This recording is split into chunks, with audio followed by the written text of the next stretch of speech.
Yo, what is good, YouTube, and welcome back to another JC2K video. In today's video, we're going to be ranking the top 10 best centers in NBA 2K24 MyTEAM. Before we hop into the video, if you haven't already, make sure you hit that subscribe button. Help me push towards the 13,000 subscriber mark on the channel. I'm uploading every single day, and I would really appreciate it if y'all do subscribe. Without further ado, let's hop right into it. So we're going to start off with the number 10 spot, and unfortunately, number 10 is my favorite player of all time, and that is Dirk Nowitzki. They ruined Dirk, man. I mean, he's still good, but he's not great. He had potential to be great.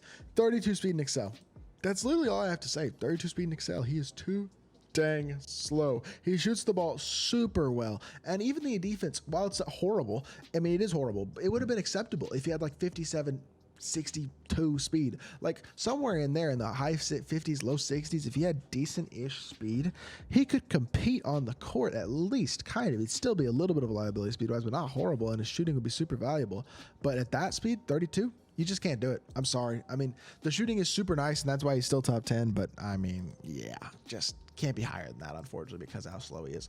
Thurman is actually just like an absolute paint beast. I think Shaq is going to be unbelievable because Thurman is 6'11", 7'2", wingspan, 225 pounds, and just dogs people out on the inside with 84 strength. I mean, he's a dog on the interior with an 85 standing dunk, 84 strength. Shaq with 95 strength and 95 standing dunk at 7'1", 325 pounds is going to absolutely massacre people. And people don't realize that card is coming out in 6 days. He is going to be the most destructive inside center we've ever seen in my team. With that being said, this isn't about Shaq. We'll get to Shaq next week.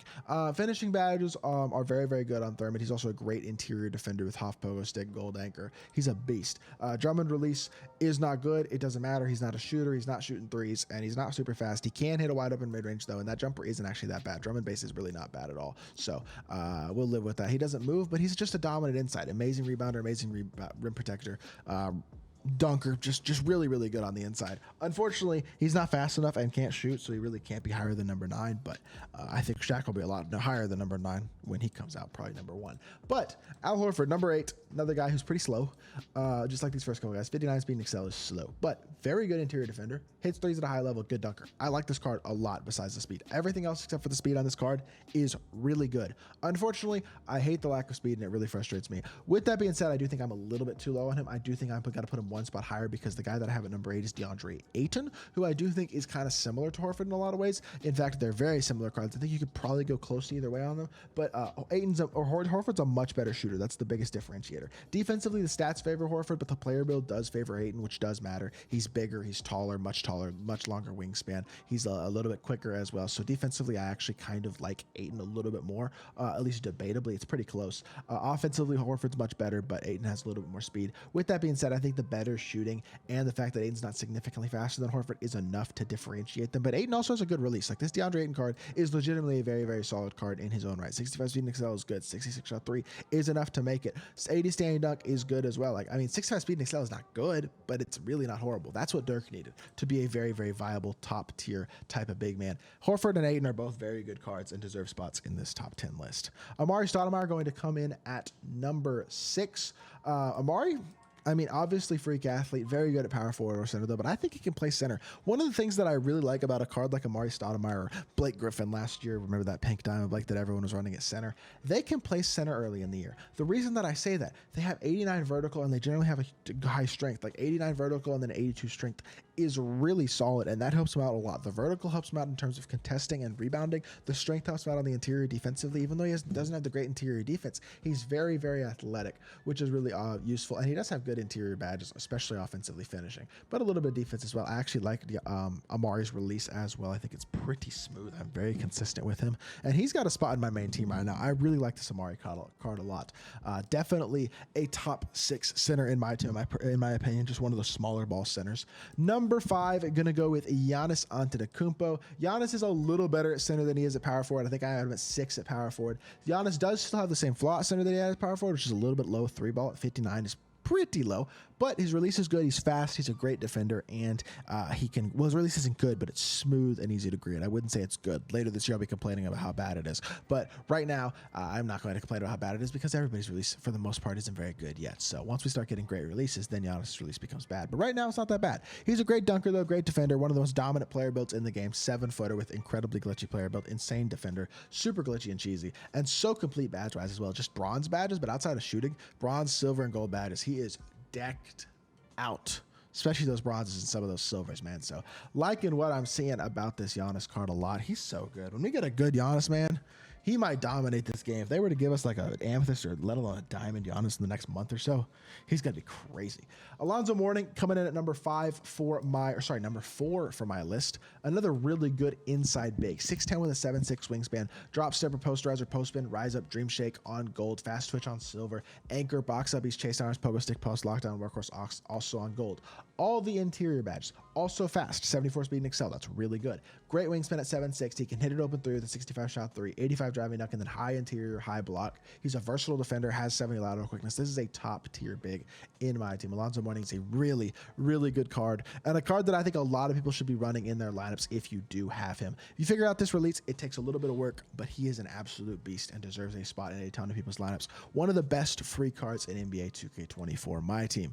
Number 3, speaking of free cards in NBA 2K24, we got Pau Gasol, who, to be fair, not very many people have, and not many people are probably going to have because you have to complete all of all-time domination for him. But 7 foot with a 7'4 wingspan gives him great size. 64 speed, 62 excel is acceptable. He's a very good interior defender, a very capable shooter, and a quality dunker. He's not as good of an interior player as Alonzo Mourning on the defensive end, maybe as good or better offensively, though. And he's a much better floor spacer, still solidly athletic, shoots the ball at a pretty high level, and has a okay release. I know it's on slow, but I know what Pau's release is like. It's smooth and easy to green, even if it is kind of slow.